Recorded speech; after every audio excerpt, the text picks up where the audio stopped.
too. I know. I saw Kelly as well. It's a little reunion. Oh, Alicia. Hi, Alicia. El Cork. How are you doing? I don't see you, but hi, everybody. Nice to. Amy, can you hear me? I can hear you. Awesome. Hello there, Sarah. Carolyn, everybody. Hi, Carolyn. Nice to see you. You too. Here we are on this beautiful day. And the Zoom link's working, which I'm really grateful for. Fabulous. And then Amy, am I hitting record or you're saying it's already recording? It's recording right now. Perfect. Hi, everybody. So we're going to give everyone, it's 11:58. So we're going to wait 2 more minutes before we officially begin in service to honoring everybody here. And as you log into the call, if you guys could mute yourselves, so that way it helps with not hearing people coughing or sneezing or doing dishes. Hopefully you're not doing dishes on the call. But that way it just breaks up. We can hear Carolyn and Amber when they speak pretty clearly. Thank you. Oh, I just saw Lisa Peek's name. You sure did. It's so fun to see all the names and faces of some of the people that we know. That's right. Go Lisa Peek with her brand new baby. That's awesome. It is awesome.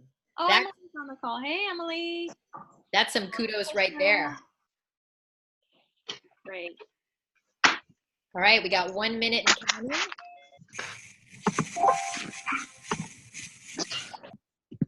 Oh, I see Farnaz. Hi, Farnaz. Hey, hello. Hello, how are you? Good, how are you? Pretty good, thanks.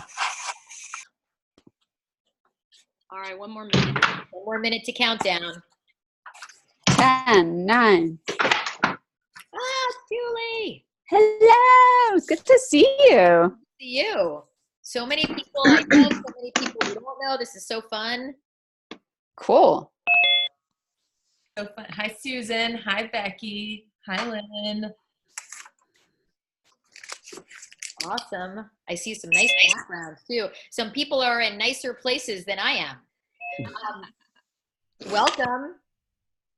Hi, Kathy. Hi, Amber. Hi, Carolyn. Hi, nice to see you. You too. All right, Amy Ruby, take it away. Good, everybody. And this is a reminder, if you're just logging into the call or you're on your phone, if you can mute yourself, that would be fantastic, just to help with interference. So I get the pleasure of introducing Carolyn, and I'll start with myself. So my name is Amy Ruby, and I'm the director of the CFJ Coaching Success School. So I want to welcome you to the anti-webinar, Growing Your Coaching Practice Through Serving and Simplifying versus Pain, Pretending, and Pleasing, because those are not fun. So I'd like to introduce you to our facilitator, the founder and lead faculty. If you can mute your line, that would be awesome. Thank you. Someone's having a party, Amy. Yeah, I can't mute on my end, Carolyn, so if you could, on yours in the screen, if you can mute people. All right. I might have to log out and do it again. So I'd like to introduce you to our facilitator, the founder and lead faculty of the CFJ Coaching Success School, Carolyn Freyer-Jones. And I know some of you know Carolyn well, and for some of you, this is your first experience of her, and you're going to learn a lot from her. So I've known Carolyn for almost 20 years now. I've watched Carolyn go from coaching 1 or 2 people part-time when she was working full-time at the University of Santa Monica as the director of coaching, to leaving her job in 2010 to launch a full-time coaching practice. Since then, through the guidance and support of her coach and mentor, Steve Chandler, she is a successful multi-six-figure coach. And Carolyn has grown her practice by working with corporations, facilitating leadership workshops, doing private one-on-one coaching, leading self-mastery groups for women. And she was one of the developers and co-lead faculty members of the University of Santa Monica's Soul-Centered Professional Coaching Program. And Carol loves the coaching profession so much that she's committed to supporting other coaches and having their own successful coaching practices too. And last year, she founded the CFJ Coaching Success School. And within the first year, through Carolyn's leadership and coaching, and along with Amber Chris, who's also on the call, and Amber is our co-lead faculty member, the students' combined earnings over 5 months was over $1 million in billings. So on that note, Carolyn has a lot to share with you. So here's Carolyn. Thank you, Amy. So fun to get to be here with you all. So first of all, thank you so much for making this important, because as we all know, there's lots of things that can pull our attention off of making time for something like this, not the least of which is things like social media, because we all know how important it is to see what people are up to on Facebook and Instagram. So welcome to this call. I want to ask once again, if you are on a phone or on your computer, if you can mute your line, because that way it will, the sound quality will be that much better. And then a little later, when we do some open coaching, I can unmute you when you have a question. So if you mute your line, that will be great. And I want to slow things down before we open it up to talk a little bit about our time. So my intention and our intention is that you walk away from this call and immediately can do something with what you learned. My intention is that you get value. My intention is if I never get to meet you live, if you never end up at my school, that is so okay with me, and that you still get value from coming on to these webinars. I do want to let you know this is actually going to be the first of 3. So we're going to do a series of 3 because we got so many requests last year and from this one. So you'll see if it's valuable to you. I hope you come again, and maybe you'll get so much that you'll go off, you'll make $1 million, and you'll get everything you need today, which would be just fine with me. And maybe you're sitting out there thinking, you know, I'm not very hopeful right now. I'm not hopeful. I don't feel possibility. I think this whole coaching business is way harder than anyone told me. How dare they do that? And I'm frustrated. So I want you to know that that's really okay to be in that place. It's not unusual, especially in the beginning and especially in the middle. And sometimes when you're even further down the line, because there's all these places where we hit different kinds of plateaus. And one of the main things I want to make sure today that everybody leaves with is even more hope and even more possibility than where you're sitting now. Because I'm like Steve Chandler. I think this is the best profession on the planet. When my beloved business partner, Michelle Bauman, who some of you know and some of you don't, she passed away a little over 3 years ago now. She was my best friend. And when we started our work as individual coaches and together, you know, we were thrilled. Michelle was a lawyer, a very successful lawyer. I was working as a full-time admissions and marketing director. And the idea that we could create work for ourselves and live our lives in a really rich way. And I don't mean rich financially, I mean rich in terms of the serving that we got to do and have enough money to live our lives in a really solid way. That seemed like this fancy dream. It was like, what? And it was so, that time of building my business with Michelle, with having my coach Steve, was like one of the best periods of my life, despite the challenges. And despite that, it felt scary and hard, and I wouldn't take back anything. Those moments are some of the most precious moments in my life. So one thing I want to offer to you today, that if you don't get anything else from today, that you yourself can have a shift in how you relate to yourself as you're doing this. Because so many coaches I know take it personally when it's not going well. They take it personally. They blame themselves, they blame the business, and that is not something you need to do, because this is a business that takes time. And I want to say right out of the gate, this is a business where it's about relationship and it's about people. And people are not robots. You know, there's not one way to connect, and there's not one way to create a client based on what someone's working with. And one of our goals as professional coaches is to become what Michelle would call trusted forces of transformation. So we all want to become trusted sources of transformation. And to become a trusted source, that takes time, right? We don't trust someone overnight. I don't. And in order to do that, we need to connect. So the way that I do this work with coaches, thank you for the sign, Monica. Monica just put up a sign saying, please mute your phone. So that's our request. Please mute your phone. But this, to me, one of the most exciting things about this profession is it really is an intimate one. This is not something that you can create quickly with someone. Not if you want to coach people one-on-one, not if you want to do groups that are live and you facilitate people.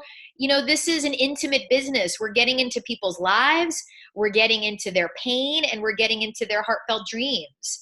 And that's a privilege, and it's not a small thing. And I know for me, when I first hired Steve Chandler, I didn't take that lightly. I didn't share with him right out of the gate. It took time for me to open up to him.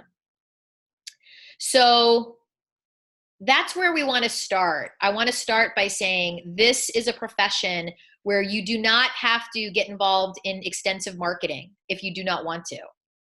I hope that's good news for most of you. You do not need to be savvy in social media unless it's something you want. You do not need to be wildly extroverted, wildly into making videos, wildly into writing blogs unless you want to. Some of the best coaches I know are quiet, mostly introverted people who listen profoundly. And that's really important to know. You do not need to be, I like to talk in front of people. I like to do things like this, and it's not a requirement. It's not a requirement to give talks. It's not a requirement to do any of that unless you want to, and you can still grow your business. So again, I hope that's good news. I hope that's a good place for all of us to start. And what we're going to do in a couple minutes is open it up, and we're going to get some coaching done, right? Because that's what you came for, right? It's like, let's get into your worlds and find out what are the challenges you're facing right now? What is going on that you need help with? And I want to preface it because when we wrote about the webinar, I wrote that we would talk about how you can grow your business one person at a time, one person at a time. And that's the truth. That's how I've grown my business. That's how Amber Chris has grown her business. That's how Amy Ruby, the director, grew her business. It's like, we can't really grow it faster than that. I know there's a whole thing on Facebook going on about like quantity, and you can grow it like overnight, like have hundreds of people. That's more of an online model. And Amber might talk a little bit about her experience with that. It's not that it's not a possibility. It's a different thing entirely. And I'm going to be straight here, and some people may not like this. I don't know that many people who've done it successfully. I know some, a few, and it's work. It's effort.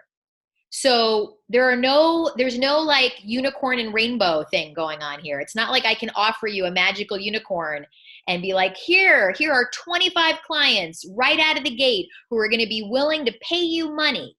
I don't experience this business that way. And I'm glad. I'm not sad about that. So I hope that that's helpful to you, even just hearing that this is a business of meaningful conversation, of slowing down with people. And I think that's the best part. So on that note, Amber, do you want to say anything before we open it up to everybody for questions and coaching? I just want to lend my voice in and say hi and welcome everyone here. We're just thrilled that you're here. And I think, Carolyn, her choice to start the school that she led for the first time, and I was on faculty with her, that the desire to create that really came from a place of wanting to grow this profession and really taking a stand for how I would say it. And, Carolyn and I have never talked about this, but how I would say it is taking a stand for a different way of being in your business, a different way of showing up in the world. You know, when you're a coach, and the kind of coach that we're talking about is a powerful source of transformation in someone's life, it's not like one day you're that and the next day you're not. That's with you wherever you are. And it's such a privilege to be in this profession and to know someone really intimately so that you can be a part of their transformation. Carolyn says this term a lot. People are products of coaching. Like, I am a product of coaching. My life and work dramatically changed. I went from having $44,000 in credit card debt by trying to grow my business in an online way, to then slowing down and working with Carolyn and then her then business partner, Michelle Bauman, and dramatically transforming my business, making multiple six figures in a very short period of time. And that came from my commitment of being fully willing to go a different way. And so, you know, we're here to serve you. We could probably talk for hours about many different things that coaches struggle with. And you're here, you're on the line, you have specific things. We know that when one of you shares, if everyone else is really listening, they'll take something from it as well. So that's my contribution for now. Awesome. Thank you, Amber. So let's open it up. If you want to raise your hand, I assume most of us know how to do that. Or if you don't, give me a wave so I can see you, and I'll find you, and I will call on you. So I'm looking through the long list. It's awesome. So many of you are here. So if somebody has something like a question or even a very specific situation that you want coaching on, like you're in a conversation with someone and you're like, hey, can I talk about this? Let's hear from you. And I want to hear, ideally, like, there are obviously lots of people I know, but there's lots I don't. So I want to say, like, hey, if you don't know me or Amber or Amy or the school, and you came here via like a connection with Steve Chandler or Devin or Stephen McGee, who are all on faculty, that's great. So just show me that you have a question and we'll get to it.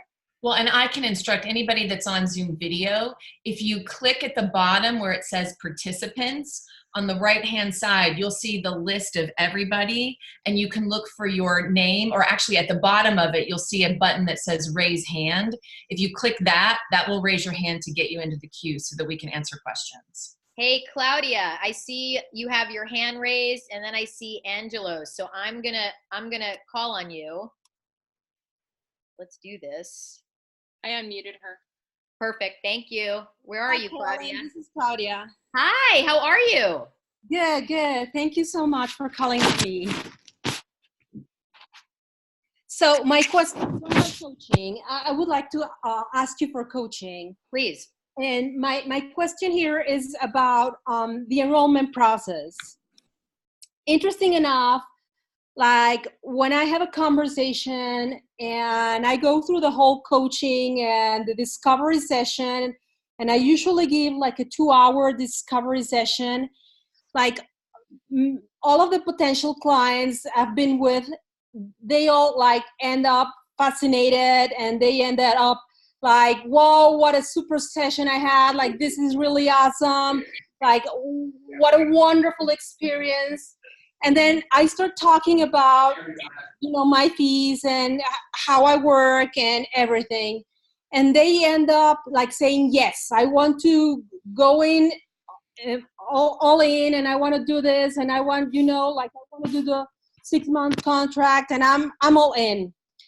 And then after that, I usually send them like the coaching agreement with the fees and the bank account number and everything.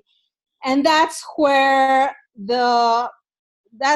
like, interesting enough, Mexicans, it happens to me with Mexicans, not with Americans. Like the Mexicans say like, well, on a second thought, like I'm not, like it is a lot of money and right now I don't have the money, or not. It was a wonderful session, but I'm not in a place where right now I would want to do coaching. So that's where the ball. Yes. Yeah. So I apologize. That's my dog barking at the mail person, Lily. Lily, Claudia, Lily is really feeling your pain. You know, it's like, I can appreciate, Lily, enough, how frustrating that is. And by the way, I'm glad to hear that Mexicans, this happens more with Mexicans than Americans. For me, it mostly happens with Americans. So who's to say? So what I want to say to you is this: do I have permission to slow this down? Absolutely, please. Okay. So, Lily, enough. I apologize. Lily, enough. Okay, good. She's escaping outside to see if she can bark more. Claudia, when you say that you send the agreements, are you sending those, like, are you setting up a launch date with someone? When they say, oh, I want to do this, walk me through what happens right then. So I usually, during the enrollment conversation, what I do is we talk about fees and everything, and they say yes. And then right away, I schedule a launching session. Okay. And then right away, I will start talking about some kind of homework, not a big deal, but some kind of homework. And then I would say, I would email you with all the details. And also I would send you again the homework, and I will remind you with the launching session, the date for the launching session, and I will send you my bank account. Okay. So let's pause right there. Yeah. My experience, when we send emails like that, people get freaked out. Not all of them, obviously, but many do. It kind of freaks people out. Like, all of a sudden, it's like, it feels a little scary to get agreements by email. It can feel, remember, most people, not all, but most people don't have any exposure to this. So all of a sudden, I don't know what this is for people, but when they get an email that has agreements in it by email, it can feel sort of like some weird legal thing that now they're buying into, and they get scared. That's really all it is, Claudia. They get scared, and then there's a question, which I'll ask you in a minute, about the end of those conversations where someone says yes. One of the things that all of us do, and I used to do this a lot, we don't test it enough. We get excited. Someone's like, yes, and we're like, great. I'm going to send you an email. I'm going to send you all the details, and then we're going to go. And we don't slow it down right there. We get excited. And I used to try it. I had to contain it, right? Like, I'm already like, ooh, $5,000 is going in my bank account. It would almost leak out of my eyes. And I'd have to be like, whoa, slow it down, Carolyn. Like, I'm counting the money, which is not where we want to be in that moment. So there's a question of, can it be slowed down more? But you may also, Claudia, want to think about, like, you don't need to send agreements in an email. I mean, if the relationship is going to be live, where they're going to come sit with you, then I would say to you, have the agreements at the launch session to review live. Don't send them via email. And I know this question might come. I don't do contracts, just so everybody knows. That doesn't mean you shouldn't. I'm not a fan. I do agreements with my own individual clients. And if I am going to be doing the relationship over Zoom or email, I will literally send those 2 minutes before the launch session, like 2 minutes. And then I say, go to your email and open it up, and we're going to walk through them together. We're going to do some housekeeping. We're going to walk through them together. I don't want anybody walking through anything alone, ever. Not until the check is in hand and we've started. Like, that's different. But before they're a client, I don't want to send anything over email that's going to frighten them or overwhelm them. So first of all, is that part helpful, Claudia? Very, very helpful. But then I have another question. How would I send them, like, my bank account? Because I would prefer to have, like, the money deposit beforehand, having the launching session. So that's fine. So let's slow it down, because then we're going to get into this other piece called testing the yes. Okay. So do you have a recent example where this occurred? Yeah, very recent, like, but the Mexican woman, like, she was very interested, like, she came out like in tears out of the session, like, she was super excited, and she said, yes, this is very affordable. Yeah, there's no reason why I wouldn't do it. And what did you say? well, we talk a little bit about the transformation process. When I start like talking about homework, I start talking, it's not the usual homework. It's not the type of homework that you would be getting in a school or at a college. It's a different homework. This is very experiential. This is transformational. So I talk about the transformational process. Okay, so here's what I want to encourage you to do a little differently. Are you ready? Yes. So she says, this is great. This is so affordable. And I want you to start saying, Claudia, whoa, let's slow down. Tell me more. Tell me more about what makes you want to do this now. I know we've been talking for 2 hours, but I want to hear more because this is not a small commitment. And we don't have to rush. There's no rush. So we want to be the ones to slow it down. Nothing bad ever happened by slowing it down, really. It will only strengthen their interest if they're really clear they want to do this.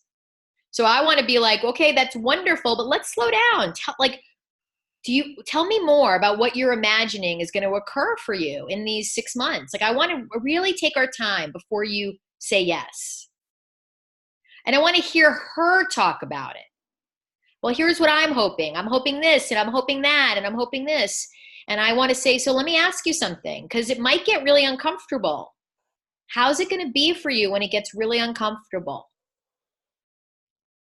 And she might be like, I don't know. I didn't think it would be uncomfortable. And you can say, well, it might be.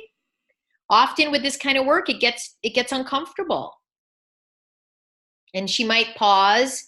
And then you could say, so look, it's like, I want to really make sure before we proceed that this is something like that there's like, what would happen if you don't do it right now? It's a great question to ask someone. What would happen if you don't do this right now? And someone might go, there's no way I can't do this. Like, Claudia, my life I'm in kind of a make or break situation here. Like, I need to. And I'd be like, well, I really hear you. So what would happen if you don't? If I don't, I'm stuck. I'm stuck in this marriage. I'm stuck in this job. I'm stuck feeling like this. So that's one thing for you to start to play with, Claudia. Like, when someone says yes, don't assume yet that it's a real yes. Okay, perfect. Yeah. Don't assume it's a real yes. And that's for all of us. Don't assume it's a real yes. Slow it down. It's like there is absolutely nothing wrong with being like, you know what? I'm so glad this feels like something you want to do. Here's what we're going to do, though. I'm not ready yet to say we're going to start. We're going to meet for another 90 minutes. We're going to do more work together. And at that time, if it still feels like this is a go, then you and I will hit the go button, but not till then. And they go, why? I'm ready. I'm like, I hear you. I'm not ready yet. Wow. That can be really powerful because it's like, no, I'm not ready. Because listen, this is not a small thing. Like, me partnering with you is significant. Is that helpful? Very helpful. Very, very helpful. And I guess the key here is slowing things down. Yeah. For all of us, we all, like, look, early in my professional career as a coach, oh man, I was like the queen of rushing. It was like, great, we're done. Great. Like, let's figure out the money piece. Let's get this all handled. And it's a really natural error. It's not that there's something bad. It's like, I was excited, but it's like, it's important because given the nature of a coaching relationship and what occurs, we really want to, especially most people are doing deep work with people, right? It's like, we want to really allow them to be an even stronger yes. Like, again, if you met with her for 90 more minutes and she said, God, I don't know if I can do this. That's good news. You want to be like, yeah, I really hear you. That's so, like, wow, that's important to see. Yeah. Yeah. No, I feel like I'm the new queen of Russia. I hear you. So I want to handle one more thing, and then I'm gonna take another question, Claudia. The thing with the banking information, it's totally fine, right? Like, that's fine. I know people who use PayPal. So, but when someone's a strong yes, let's say you get to that next 90 minutes and it's clear and you're like, all right, so here's the deal. Is this something you still want to do? And they go, yeah, I do. And I say, okay, so let me share with you what's going to happen next. I'm going to send you an email tonight. It's going to have my bank account information. The next step is for you to handle the payment. The payment needs to be complete within the next 48 hours. And they go, 48 hours. You go, yes. So do I have your word that you're going to handle that in 48 hours? So we want to get agreement from someone. And it's fine if you say a week. It doesn't matter. Like, you decide. But it's like, I want to say to someone, the next step is going to be, I'm going to send you the PayPal link. The PayPal link is going to, then you're going to click on it. You're going to put in your credit card information, and you have 3 days. By Thursday at 5 p.m., by Thursday at 5 p.m., your payment needs to be handled. Do I have your word that you'll do that? Well, can I have till Friday? Because Friday is when I get a big check.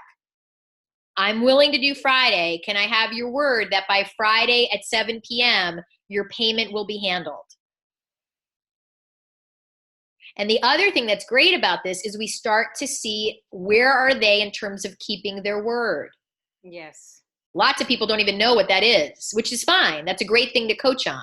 So we want, when we're getting to the payment, we want to be really clear in our directions. That's part of leading in the close. Strong leadership is critical there. Helpful? Very helpful. Can't thank you enough. All right, Claudia. All right, I want to go. I saw, is it Angelos? You had your hand up? I have to call on you. Amy, do you see him?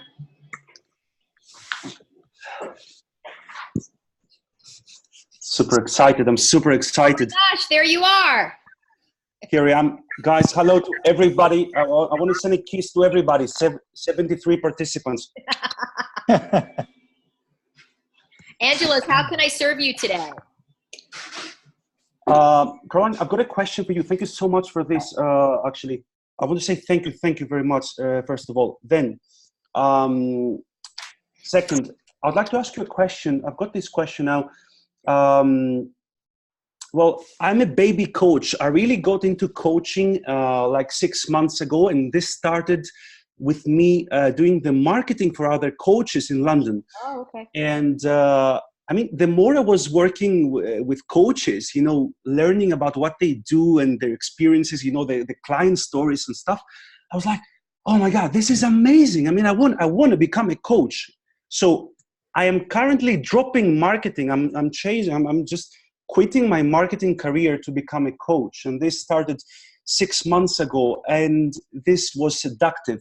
This is, I can't explain it. I don't know how to explain it. Anyway, so I've got already paying clients. I'm not charging much money, of course. I mean, it's just Sure. the beginning for me. But at the moment, I mean, I am in the process of, you know, having a lot of conversations with people. I mean, my calendar is full. I'm having conversations every day, like a couple every day probably. But my question is this, is very specific. I feel that I can have the biggest impact, transformation, you know, like, let's say marginal transformation, yeah, from a mathematics point of view, you know, to people's lives, that to people that don't have any money. I mean, they are, you know, at level 0, you know, they don't have any job. They are struggling with their lives, with their relationships. Everything looks dark to them. I mean, they don't have money to pay the bills. They don't have money to, you know, they are young, you know, they haven't started their career. So, for example, today I had a conversation with a young man in California, you know, 25 years old. He quit his accounting job, you know, to become a teacher. You know, his mom has health problems, and he needs to support his mom as well, you know. And these people don't have any money to pay me. But That's Angelos, I'm so glad you're sharing this. It's so important. So is the question like, what do I do because they have no money? Exactly. And to finish this, for example, today I was on this call with this guy, an amazing guy. I love this guy. I mean, 1.5 hours with him. And it felt like 1.5 hours of meditation. I was into his life. I was into this call 100%. It was meditation for me, 1.5 hours. And he was excited. He wants to work with me. But he doesn't have any money. And I know he does not have any money. Yeah, no, listen, that's a real thing, Angelos. Like, first of all, that's a real thing, right? There are many people in the world who are really in survival mode, right? They don't have money, they're struggling. And I'm going to say something here. It's like, I love serving people, right? And it's not like I've never taken on people who have much less financial resources. I've done that when it's really something that's called to me. And this is a profession that does better when we're taking people from good to great versus desperate to okay. So I'll say that again. This is a profession that does better when we're taking people from good to great or great to greater versus desperate to okay. And I'll share why. Because first of all, Angelos, when you take on a client and they have no resources, or very little. It's fine at the beginning, right? You charge whatever you charge, right? Like in the beginning, it's fine if you're charging $125 a coaching session, because the job right now is to get practice. Get practice coaching. So in the beginning, low fees are perfectly great, right? It's how we get practice. And when we're constantly serving people who have no resources, number one, we're not doing anybody any favors when we're not handling our own lives. Mm-hmm. We're not doing anybody any favors when we're not handling our own lives. I once heard a quote. It's like, don't try to make my bed when you can't make your own. So it's like, I remember once when Michelle and I were going to be running a small group for coaches. And we knew this coach from our educational community from the University of Santa Monica, who we loved. She does amazing work, this incredible work. And we both knew instinctively we should invite her to talk about this group. And she talked with me first. And one of the first things that I asked her was like, are you paying your bills? And she said, no, not all the time. And I said, are you in debt? And she said, some.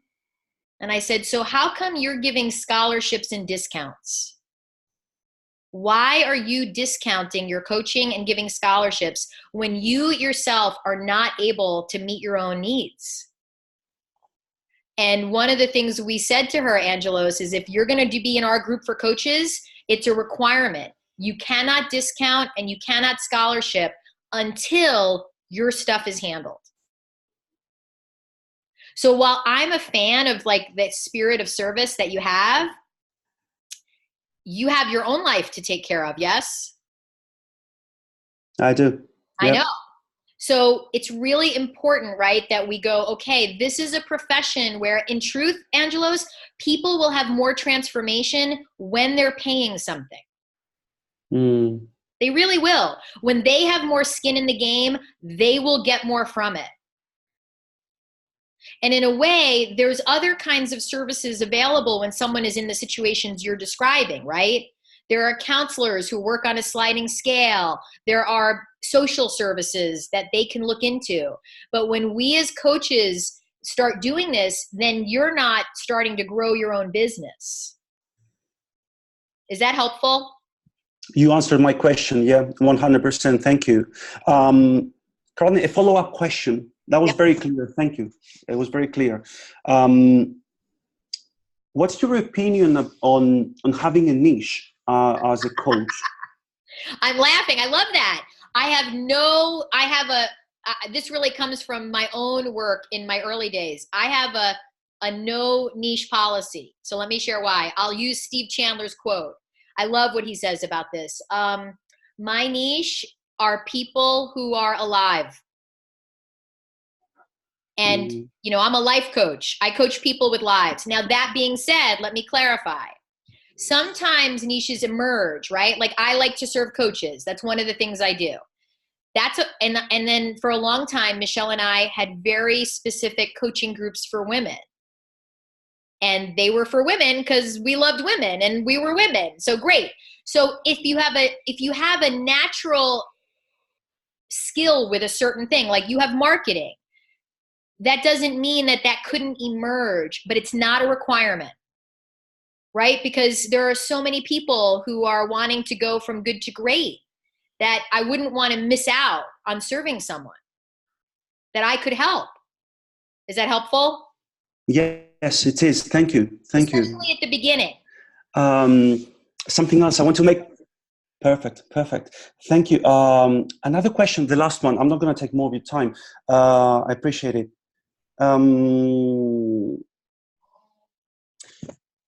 For example, yes, I mean, because I'm having all these issues now, serving people that are, desperate, as you said, they don't have the money to pay me as a coach.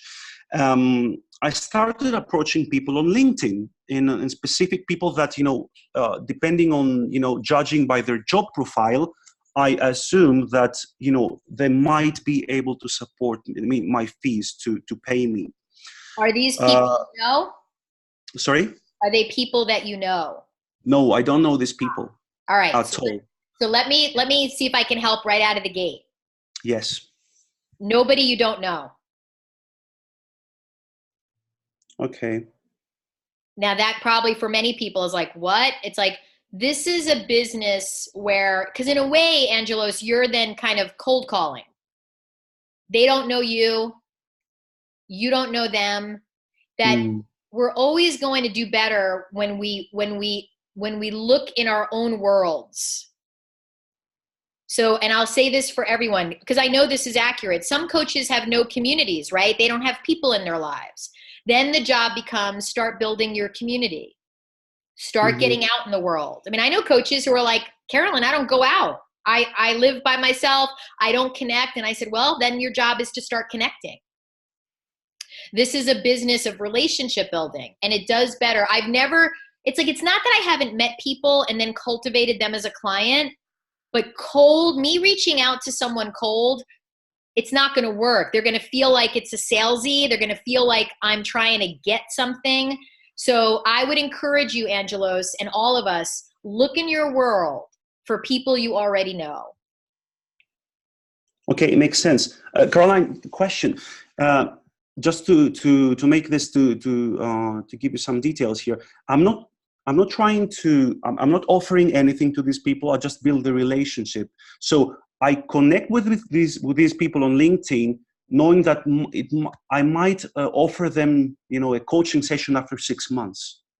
I mean, that's up to you. It's trickier though, right? Because they don't know you from out of the gate. I mean, you could play with it, Angelos. I'm not saying, right? Like you could play with it. I just don't know what the results will be. Okay. I mean, so imagine this as a graph. So in the beginning, I'm going to go really, really like that, really exponential, no impact. And then maybe after 6 months, I see something like this. Maybe. I don't know. What I've seen in my own work and when I work with coaches, I'm always encouraging people. You already have people in your world that that could be served by you. You already have people. So on that note, Angelos, I so appreciate your question. Thank you. I'm going to jump to another one, and I hope it was helpful. Thank you so much. Good to see that was really helpful. All right, let's go to Amy. Amy Ruby. There's Amy Facecorn is her name. Yeah, she's unmuted. Hi, Carolyn. Thank you so much. You pronounced my name correctly. I did? Yes. I found you through my coach who was on a call with you a few years ago, and it's been really transformational for me to learn about you and your work. So I'm very grateful that you're doing this. I'm new to coaching, but not new to the modality of coaching. I coached in the educational context for many years, and I was a trainer of trainers for many years. So a lot of the modality you speak of is familiar, but the enrollment process and being the business of one is like super new footing for me. And it resonates with me so much, Steve and Rich Litvin and your approach around how to build practice through the people you know.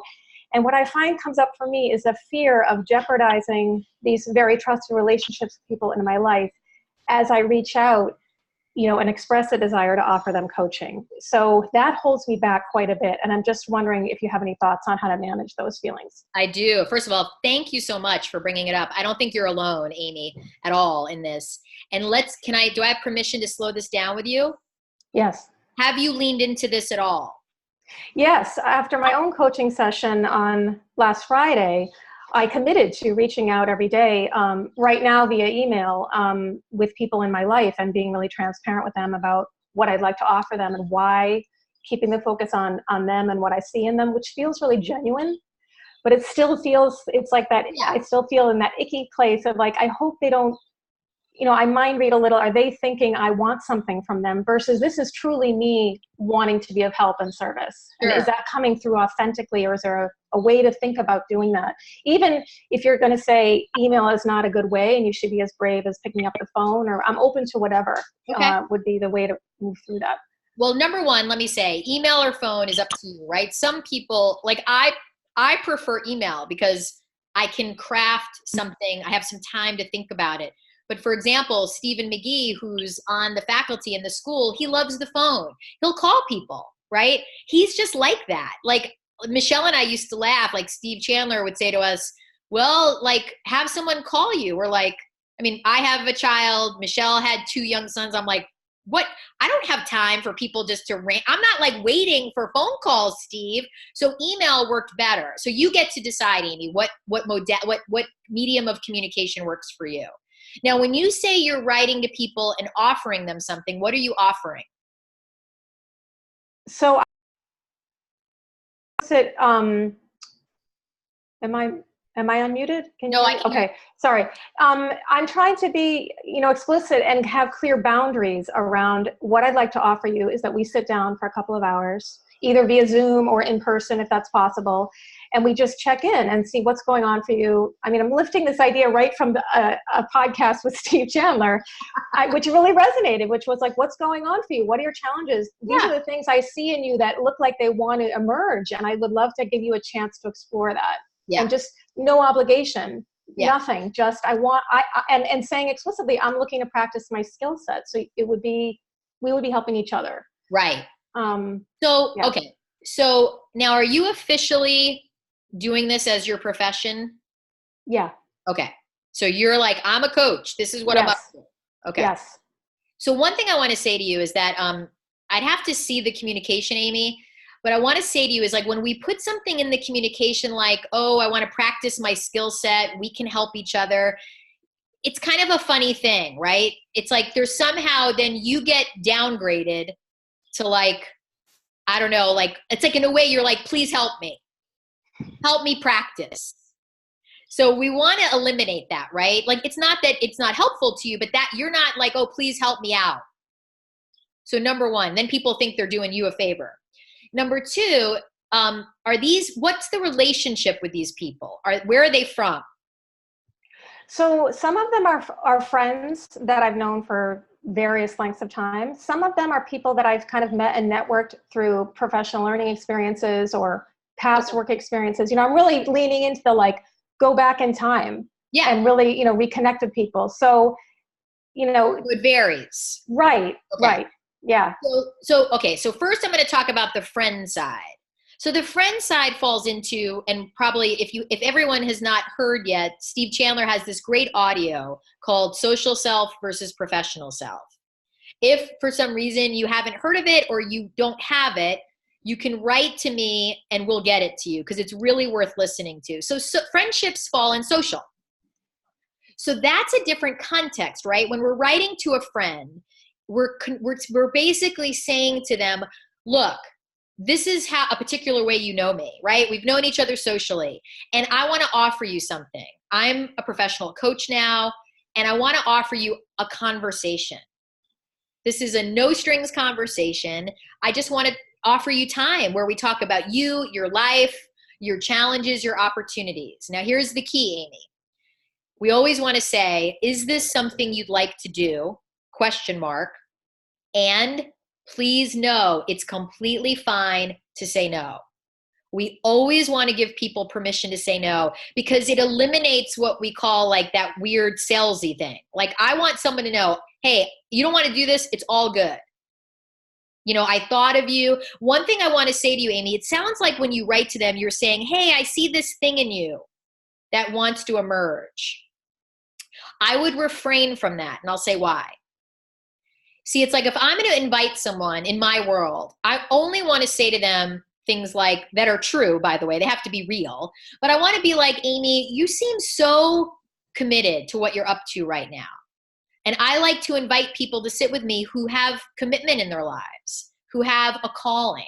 So if this is something you'd want to do, I'd love to offer it, and it's fine to say no. I don't want to kind of make assumptions about, like, you seem like you've always wanted to be a dancer and you're just holding back. Because it can feel like to the recipient, like, hey, what? I feel okay over here. So I want to speak into, just because I admire them, right? I want to tell them I admire you. That's why I want to offer you this. Not like I see a problem, So now let's talk about you though, because you're like, I don't like this. This feels yucky. I feel like they're going to think I'm a bother. So you're sitting there like, ew, this feels gross. So can you say more? So you're judging yourself, right? Like this is bad and wrong. It's more a fear of violating trust is really what comes up more than anything. I don't necessarily feel like I know my intentions are good and that the intention comes from a place of integrity, but it's the fear of when that goes out and then in the pause. What are they going to think of me? Yes. And how will they receive that, for better or for worse? And is part of the process learning to just live in that unknown? Or is it really about making these shifts that you just gave me that are so helpful? Like, what is the way path through there, that place? Yeah. So it's both. So there's opportunities, right? One of the biggest challenges I see with coaches is their communications often are riddled with like self-consciousness or social self kinds of things like, ooh, I don't want to bother you. Or even if it's writing underneath it, right? The energy is like, ooh, I don't want to be a bother. I don't want you to think I want something. So we want to look at that because so many like communications. And there's in the ebook that I have, which some of you have received. If you haven't though, again, Amy, if you tell us, we'll get it to you. I have a whole like piece on sliming. And sliming can be like, oh wait, I'll give you 17 options to me because I want to be easy. However, all of that being said, Amy, part of this is about you dropping the self-concern. So I'll share a story that might be helpful. So I go to a CrossFit gym in Los Angeles. I am not, by the way, like, oh man, Lily's killing me, a fire breather. I'm not like someone, if you know CrossFit, I'm not particularly fast. I'm not particularly strong. The only thing I'm really good at is showing up. I show up and do hard work, even though I'm the lowest on the board every time. And Michelle and I were filling this group. We had a group for women, 10 women. And I was paired with this woman for the workout. And I don't know, she said something to me about what she does. And I said, what do you do again? And she said, like, I'm an ER doctor. And I was like, wow, that's like an intense job. And she said, yeah. And she started to talk about it and the challenges she was having. And I was like, really? Wow. And I just was like, in my head, I was like, Carolyn, you have to say. I was like, okay, I'm going to say it. And I said, so listen, I don't know if you know this. I'm a coach. Like that's what I do in the world. And my business partner and I, we do groups for women about their lives and the challenges they're facing. I don't know if this would interest you. If it does, we can talk. And then the dreaded thing happened, Amy. She kind of like went, and I was like, oh no. She thinks I'm horrible. She thinks I'm trying to get her to do something. I felt the shame went from the top of my head all the way down to my toes. And all of a sudden, she was very focused on the weights we were lifting. And she was like, let's get back to our weights. And I was like, oh my God, this is terrible. And then I went into a coaching session with Steve. and I shared my shameful story. Lily, enough. You can see my bad dog training. I'm good at coaching and I'm not good at my dog. And I said, Steve, this was terrible. Like, I feel terrible. She feels so, like, I felt like I was pushy and he just was quiet. And I said, what, are you there? And he said to me, Carolyn, this is part of the profession. Are you going to be willing to risk offending in the name of serving? And I was like, oh God, he's right. He's so right. Like, my only intention, right, was to serve her. If I have something that could help her, that I want to offer it. Now I'm not in charge of her response, right? I can't handle whether she's having challenges over there or thinks I'm pushy. I only know that my intention is to serve. And as you said, my intention is well-meaning. Now let me share the rest of the story. I go back to the gym in another class. She's there. She walks right up to me and she's like, hey, you mentioned you're running a group. Can I talk to you about that?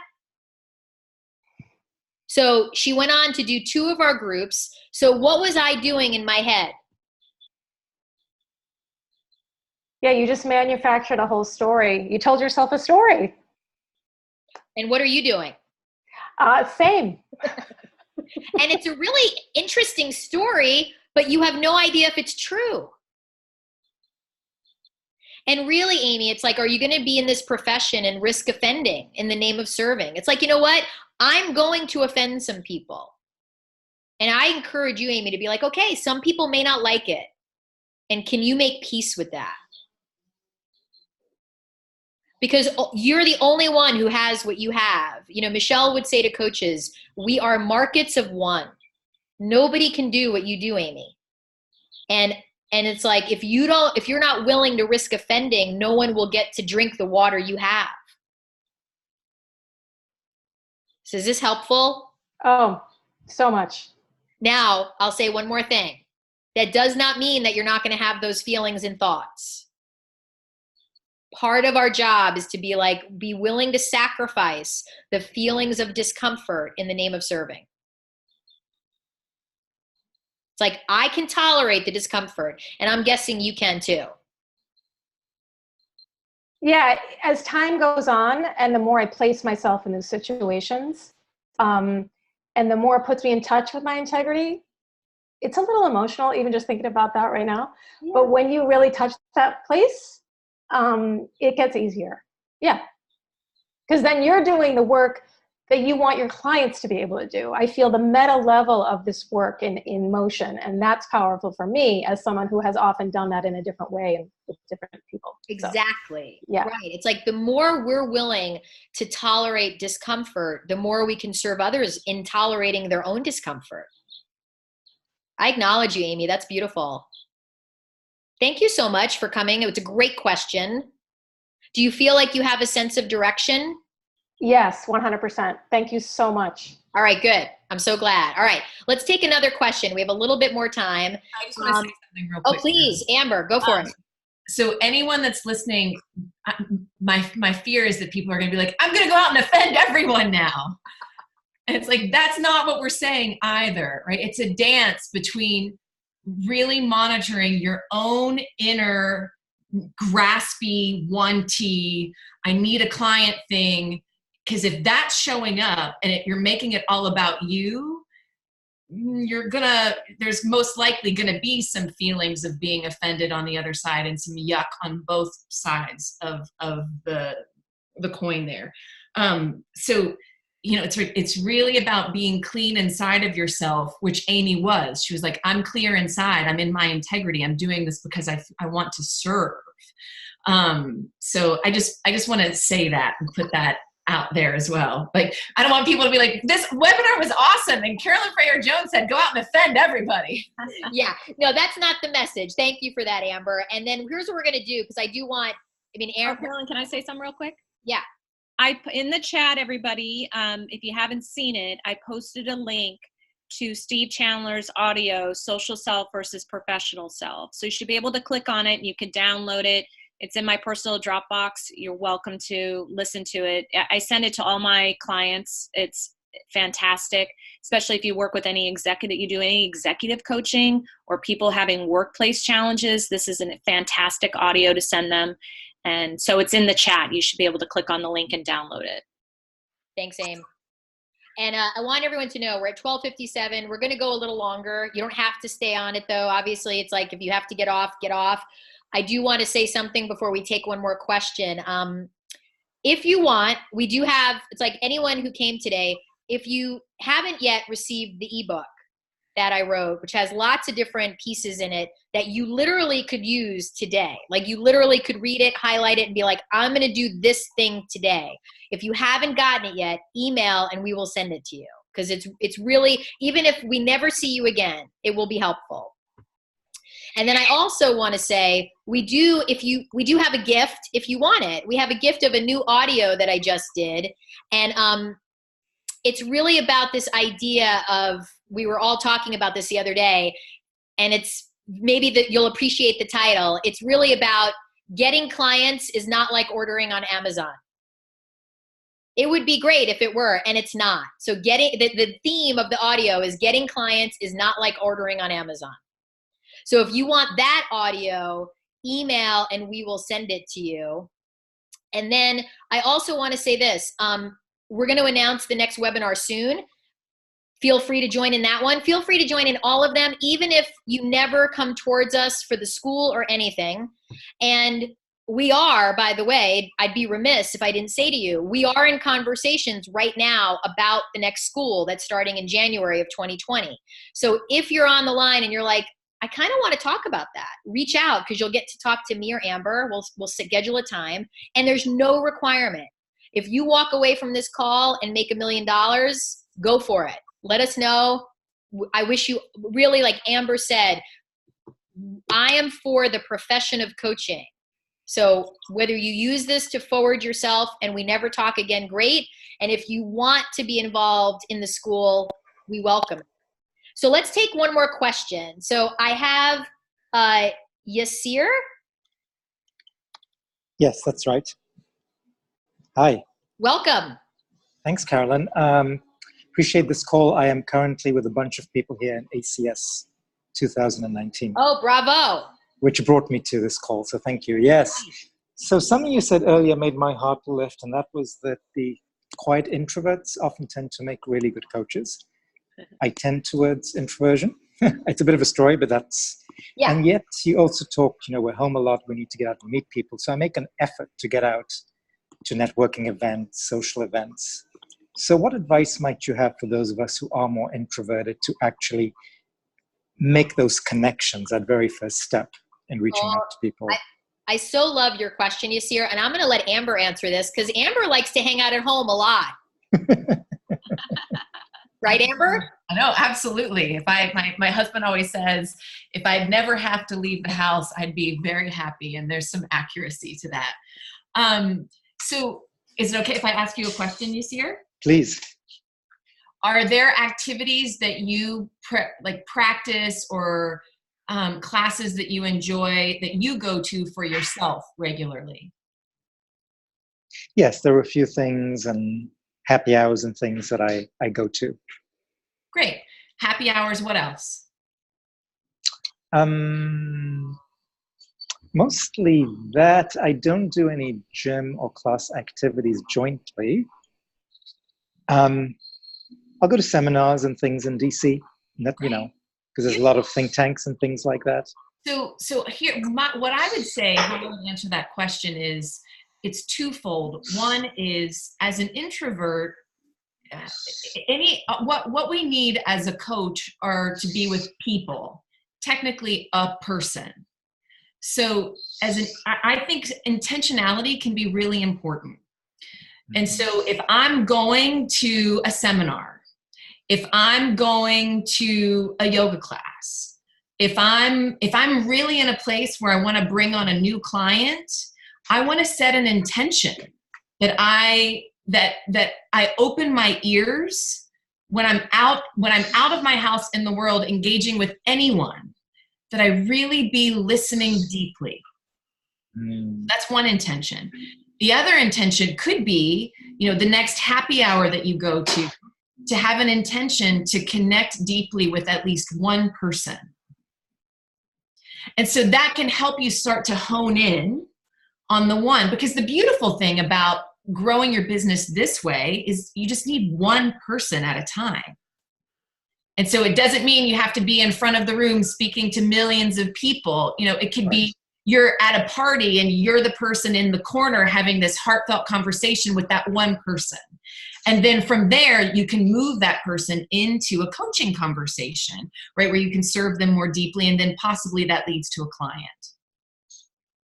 Right. Mm-hmm. Is that helpful? Yes, that is. And that is what I tend to do. And I want to just jump in here. Is that okay, Amber? Yeah. Yasir, that's beautiful, right? Like, it's important. And I will say this. So are you currently in your practice? Like, are you at the level you want to be? Or are you like, no, I need more clients? Where are you? I'm in the process of creating more clients. I'm ramping up and practicing everything Steve teaches to create those conversations. So I've got a couple, but I'm adding maybe one every month or two. So it feels a bit slow. Okay. But it's getting to be fun, the creation part. It's just, I have to make an effort sometimes to put myself in a situation where there will be people to meet. Yeah. Because my tendency is to stay home and read. Right. So I want to speak to that, right? So that's important, Yasir. It's like, if your intention is to grow it a little faster, it does mean that you're going to need to be intentional and go, okay, like, we play a game at the CFJ Coaching School called Show Me Your Calendar. And I love it, and the coaches loved it when we played it because it's so enlightening for everyone. And we do it with at least a handful of people because we want to see what people are up to. And so if I were to look at your calendar for the next week, would I see you doing things that get you out in the world? You'd see one or two things. So do I have permission to challenge you? Please. Seems like you might want to get 2 or 3 more things on there. See, it's like we as coaches, when we say we want more clients, we want our calendar to reflect that intention. So I would love to not go out either. I mean, I'm not at the level Amber is sometimes, but I mean, it's like I think many of us have a natural propensity, especially in this business, to want to stay home, especially if we're in a business and we have people we're giving to. And at the same time, if I say I want more clients, do my actions line up with that? Correct. It's like, if I'm saying I want more clients, but I'm not showing up in the world, there's a competing intention. Right. So, I know you've heard Steve talk about this, right? Like, the person at the DMV goes to work all day long, right? They show up at 9 and they leave at 5, and they're not like, yeah, I don't really want to talk to people today. They just show up and talk to people. And I want to invite you, Yasir, to be like, all right, how am I going to get 2 more situations on my calendar where I'm out connecting? Yes. Are you willing to take that on? Absolutely. And I do like going out, and not a total hermit, but yeah, I can add more because there's so much in this city and so many things to go to beyond happy hours. Yeah, that I just have to presence myself into doing that more because it's not my natural. I'm the wallflower, not the life of the party, but I like those deep conversations when I do connect with one person. Yeah, and Yasir, maybe you can think about it like this. It's like a muscle. And you want to build the muscle of willingness to get out and serve in the world more. Because when you show up at a party or a gathering or a talk and you serve one person, you're making a difference. Yeah. So it's like the way Michelle used to talk about it, she'd have some event at her kid's school. And then she'd be looking at her calendar and there'd be like these open spaces. And she'd been saying to me, like, I want to get a client. And then she'd say, you know what? I'm going to that thing tonight at my kid's school. Somebody's going in that spot on my calendar. I don't know who, but somebody's going in. Oh, I like that.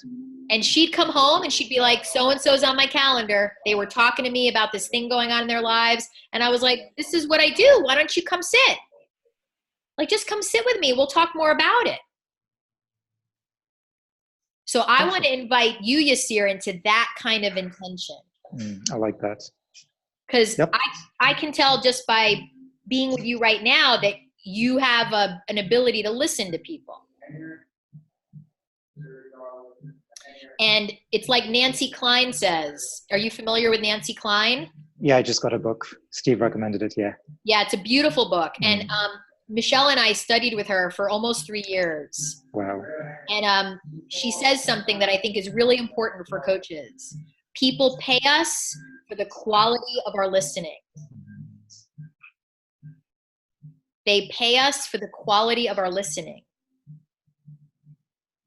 So Yasir, if you're a beautiful listener, you have everything it takes to be a strong coach.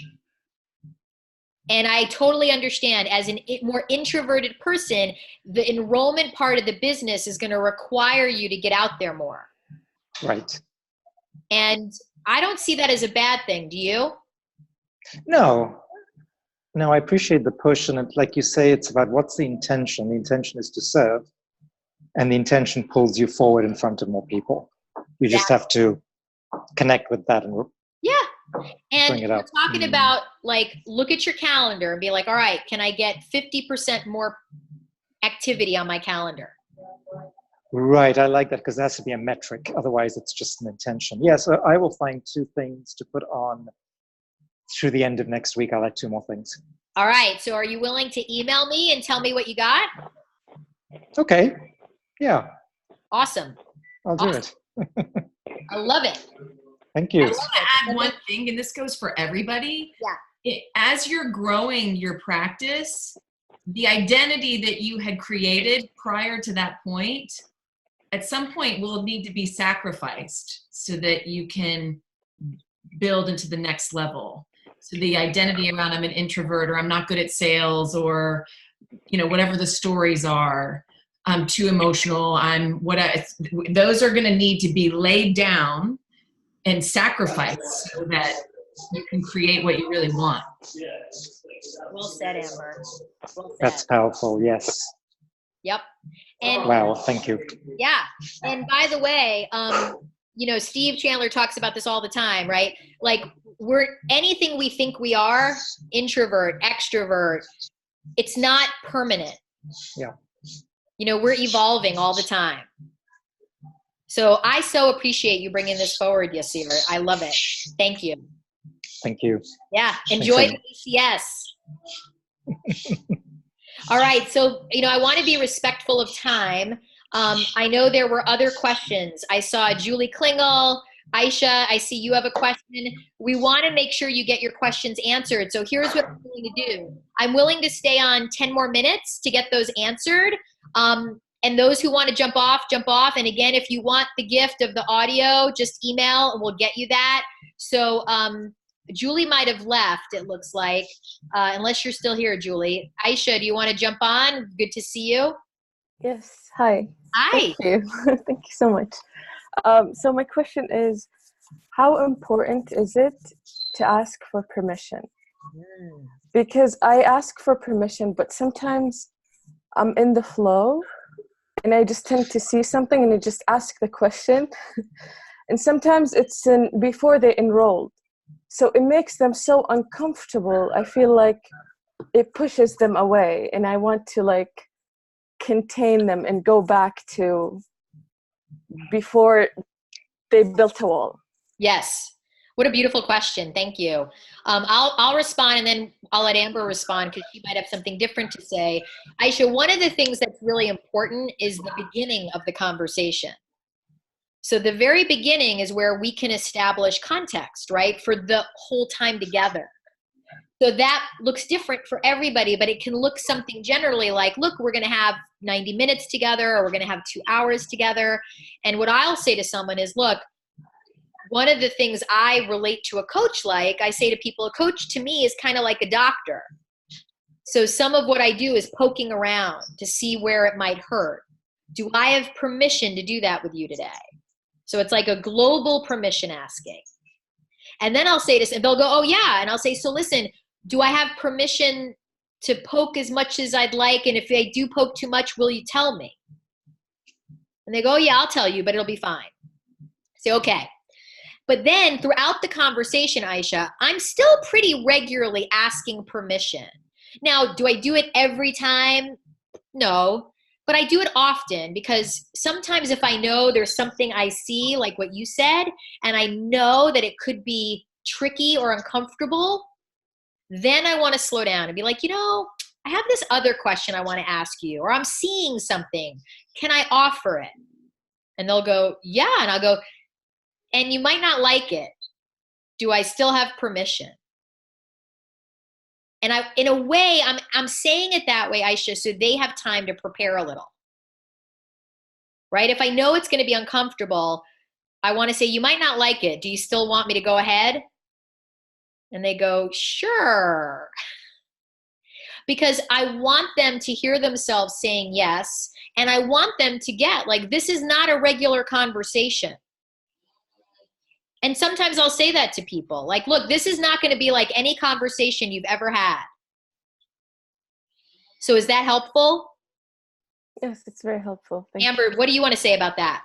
I mean, I think I do pretty much the same thing that Carolyn does. My question is, is there a fear around asking permission? Like that you'll interrupt the flow, or that you won't get back, or?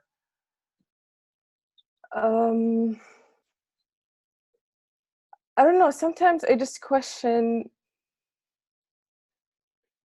why would I ask for permission if that's what they're here for?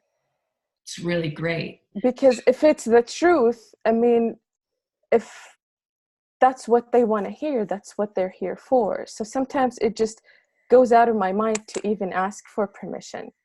Beautiful. I mean, that's such a great awareness, truly.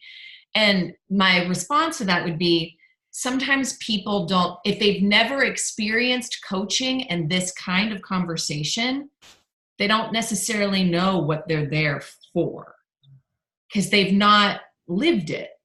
So they're saying yes to talking with you, but maybe not yet yes to the level of depth that you want to go, at least not yet.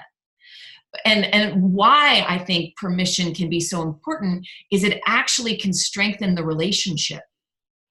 Your willingness to pause and say, not necessarily with the client, right? When someone's a paying client, there's a different container set up.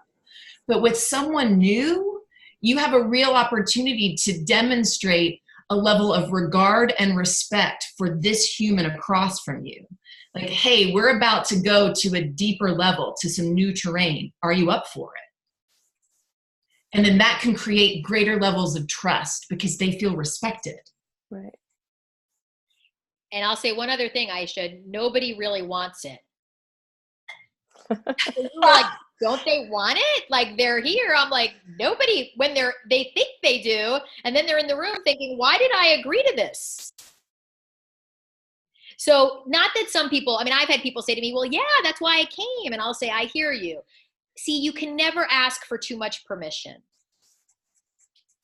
It will never harm. Mm-hmm. And it could help a lot because, again, someone, like Amber said, they don't really know. They don't really understand what could occur inside of a coaching conversation. So if you're going to deliver something you see that could be really new for them to hear, permission can soften things. Thank you, Amber. Thank you, Caroline. But respecting where they are, like that resonated. I need to respect where they are. And we should never assume they actually want to hear what we're going to say. Okay. Because really, sometimes we're saying things that nobody has been willing to say to them. And they may or may not be prepared to hear it. That doesn't mean we shouldn't say it, but that doesn't mean they're really prepared. Helpful? Very helpful. Thank you so much. Aisha, so glad you're here. Carolyn, we have a question from the chat if you have. Oh yeah, what is it? This is Carolyn this is from Rhoda. Carolyn, or anyone else from the school, have you seen your method/philosophy work for health coaches? I'll give you a short answer. Yes. Yeah, because this approach is really about connecting, and it's about meaningful conversation.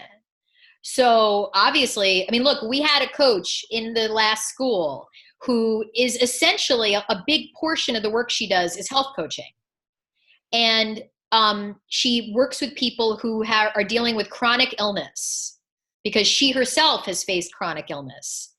And and Amber, you can speak to this even more than I can because you were connected to her and served her even before. This approach made all the difference in her ability to create clients out of that kind of community.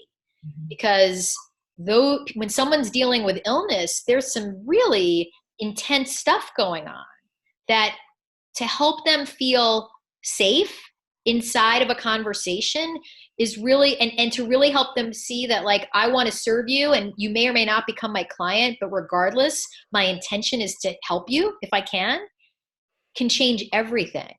Do you want to say anything about that, Amber? I think you said it. As far as that particular person, they based their work on their experience. They took what they knew in their journey and applied it, and they've been very successful.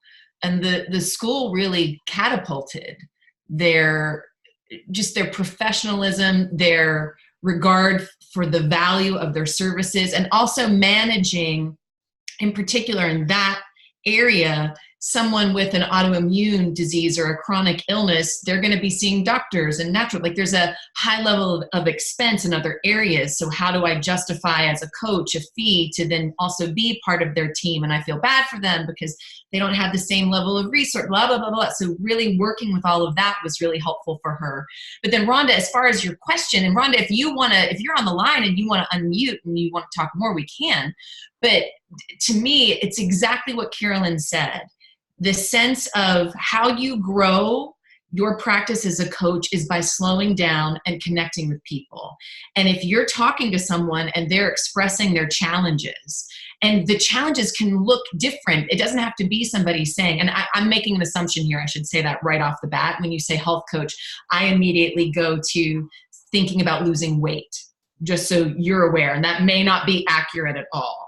But you can start to open your ears into what people are saying. Maybe they're saying how they feel. They're complaining about their marriage in some regard. And you wouldn't think, well, it's like, I'm not a relationship coach, I can't help that person. But then your willingness to slow down and be more curious about that, and then it starts to come out that they're feeling, they've had 20 pounds of baby weight that they're still on their body, and their child's now 5 years old, right? So it's our willingness to continue to be with people and be curious and listen, and then start to gently serve them, or even more strongly serve them if the container is for that. That's what comes to mind. And I'll say one other thing, Rhonda, about health coaching, which I think is a beautiful thing to do. What's the alternative? Like, I don't know anybody who's going to, quote unquote, sign up for health coaching without real connection to someone, right? Because especially in health coaching, whether it's about illness or about greater health, I need to really know that person can help me. And the only way I'm going to discover that is through a slowed down, meaningful conversation. Mm-hmm. There's just no way, right? Because it's like, I'm handing my thoughts and my feelings and my physical health over to you. So I want to know you, and I want to feel like you get me. And and this approach is really about that. It's about like taking time with someone and really building that rapport and building that trust. And it does take more time. And I would think in health coaching, that would be a requirement in some ways, right? Yeah, it is. And that's definitely a big part of it. I guess partly I was just curious about, like, it seems like so many people in the health coaching world want to go like the niche route of like, I'm an expert in this area. And I I guess I've grappled with that a little bit. Are you more general? Tell us more. Well, I'm kind of just getting back into it after being really full-time with my kids, but I kind of wanted to focus on like fertility, pregnancy, motherhood. I walk through, you know, my own challenges with fertility. So I have a client right now, and she's kind of just shown me everything that's possible, and I've loved working with her so much. She's now pregnant and has hired me to continue through pregnancy. But I'm like, do I want to limit myself to only these conversations? Am I just going out into the world now, like looking for people that are challenged with fertility? Like, I'm available to that. But I also have a lot of experience, you know, I was a professional model for years. I have a lot of experience with, you know, like dealing with body and weight issues and you name it. All that stuff. Like I have a story as well to share that's multifaceted, I guess. So, well, I mean, Rhonda, for your consideration, my point of view is why wouldn't you open yourself up to serve? Yeah. Because your life, right? Your background, you're a parent, you, like you said, you had a professional life as a model before and everything that comes with that. There's lots of different ways you could help people. Yeah. So it's just, I guess then like, it's communicating. Can I just help you with anything, you know, like, or is it just, I guess it just comes from getting in a conversation with somebody and seeing how can I serve you? Like, what's happening? We had a woman in the last school who, similar to you, she has, she's a doula and she's also a fitness coach. And she also has, and she's a relatively new mom. And she also has like, she's like a weightlifter. And she's, she had a background where she did some training at the University of Santa Monica in spiritual psychology. Now she loves to help women and couples in fertility and in birthing and getting more into coaching there. And by no means is that the only way she could help someone. And I see that for you, right? Like, yes. Yeah. I went to USM as well. So I bring that into it, you know, so I call it health coaching because that's like the way in, but there's, you know, you can't help but bring life into. Right. So Rhonda, for your consideration, is there a reason you labeled it health coaching? Only because that's what I got certified in, you know, like I went to school for it. I didn't specifically go and get a certification for life coach, but I don't even know if you actually have to have one. To my knowledge, you don't. You don't. Just so you know, it's not a profession that is regulated. And the other thing is, though, you said you went to USM. I did, yes. Did you do the 1 year? Or? I did first year. Yeah. Like several years ago. So it was, before it turned into a 1 year program, but to my knowledge, that's all they offer now. So Rhonda, my point of view with that background, there is no reason for you to limit calling yourself a health coach. Okay. Yeah. And I feel that. I mean, it's even what's come through in the coaching that I am doing. Actually, we've talked very little about the health aspect of it. Right. I mean, you have so much you can offer. Yeah. So my encouragement is to maybe take that off. It doesn't mean you can't talk about it and who you are, right? Yes. Yes. Because obviously you have some experience that lends itself. But I would say to you, especially given your background, it's so rich. Okay. Thanks for that encouragement. And I would add to this, Rhonda, and I don't know if this will resonate, but it seems like, you know, when I talk to people who are looking at a niche or really like going in that direction, it's almost like there are two roads that form when they introduce to the prosperous coach. One is what's my messaging path? And then the prosperous coach is really about like, don't worry about your messaging, just connect with people and serve them. Yes. And I found that because I started, the place where I started my business was supporting women in their relationships with their bodies. That was all I was doing, you know, and then as I evolved, my work also evolved. But I found it really liberating in so many ways to not have to, because it can be so distracting to be thinking about, is this the right message? Is this the right title? How will someone see this, right? It's almost like we're spending so much time nailing the persona rather than actually just being who we are and connecting heart to heart with someone. Yes, that's been the whole roadblock that I've met to just engaging with people all along, of like trying to think about who I am and what I do before I even get in a conversation with somebody. It's all about me. Yep. Suddenly. My encouragement for now, like you can experiment, right? I'm not saying that this is the way, but it's like, I'm going to stop doing that. Yeah. And show up. And then I'm not going to worry about, like, when somebody says, what do you do? I'm just going to speak what's in my heart in that moment. I'm not going to put pressure on myself to say I'm XYZ. I'm just going to talk. Okay. Thanks for that permission. Rhonda, I'm so glad you're here. Thank you. Me too. Good. Well, listen, everybody, I want to be, we're here. We want you to know that the next call we do is going to be in September, right, Amy? Yes. September. We're going to announce it. We'll send out messaging on Facebook and on email. We're going to make that one a full official 90 minutes because that really just makes the most sense. And most of all, what I want you to know is that, like, I'm rooting for you. I'm rooting for this profession. It's like, I am not someone out in the world who's like, oh my God, another person becoming a coach. That's a terrible thing. It's like, there's 8 billion plus people on the planet. There are plenty of clients and there are plenty of people to be served. So I admire you that you've thrown your hat in the ring, that you're doing this. I want you to know that what you do is important. And thank you for being here. It's September 24th. Okay, there you go. And again, if you want the audio, email, and the ebook, all that stuff, send us an email. And any questions that did not get answered, email me because I want to answer them, okay? Have a beautiful day, everybody. Bye. Bye.